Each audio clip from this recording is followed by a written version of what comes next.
মৌলিক শুধু দেশটারে লুটে পুটে খেয়ে তারপরে চলে গেছে। এখন দেখি না, মেয়ে মানুষে চেটে চুটেও খেয়ে গেছে, যেগুলা টিকটকে আইসা ঘুম হয় না, তাড়নায় টেকতে পারে না, এইগুলা এখন আর চাটার সুযোগ নাই। কারণ যাদের চাটবেন তারা সবাই দেশের বাইরে, আর যদি কেউ দেশে থেকেও থাকে তারা ইঁদুরের গর্তে আছে। যারা টিকটক, ফেসবুক, ইউটিউবে আইসা উল্টা পাল্টা কথা বলেন, এতে আমরা খুশি। এটার জন্যই যুদ্ধ করছি। কথা বলতে পারতো না, গোটা বাংলাদেশের মানুষ বোবা ছিল, বাক প্রতিবন্ধী। কিন্তু এখন সেই অধিকারটা আমরাই দিছি, আমরাই সাকসেসফুল, এটা মনে করতে হবে। আমরা চাই যে এরকম ছাত্র জনতাকে মানুষ বেশি বেশি গালিগালাজ করুক, কারণ এই অধিকারটা তো আমরাই দিয়েছি। কারণ এই কথাটার জন্যই আমাদের ভাই হারাইছি, রাস্তায় রক্ত দিছি, মায়ের খাইছি, গুলি খাইছি। তাহলে ডাক্তারদের মারা হয়েছে, কে বা কারা মারছে, তাদেরকে নিশ্চয়ই আইন অনুযায়ী শাস্তি দেওয়া।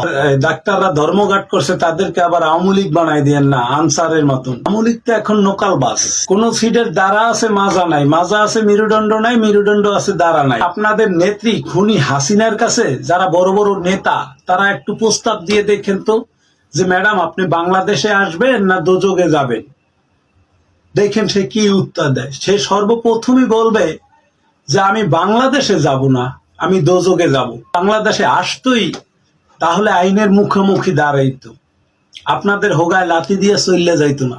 আবার গেছে গেছে, তার মনে এতটাই ভয়, এতটাই, যে হেলিকপ্টারটা নিয়ে গেছে সে সেটাও রাখে নাই, সেটাকেও বাংলাদেশে ব্যাক করছে। কেননা তার মনে ভয় ছিল যে ওই হেলিকপ্টার যদি আবার তাকে ঘুরাইয়া ব্যাক করে বাংলাদেশে নিয়ে আসে, আইনের মুখোমুখি দাঁড় করে, তার গলায় নিশ্চিত ফাঁসির দড়ি আছে।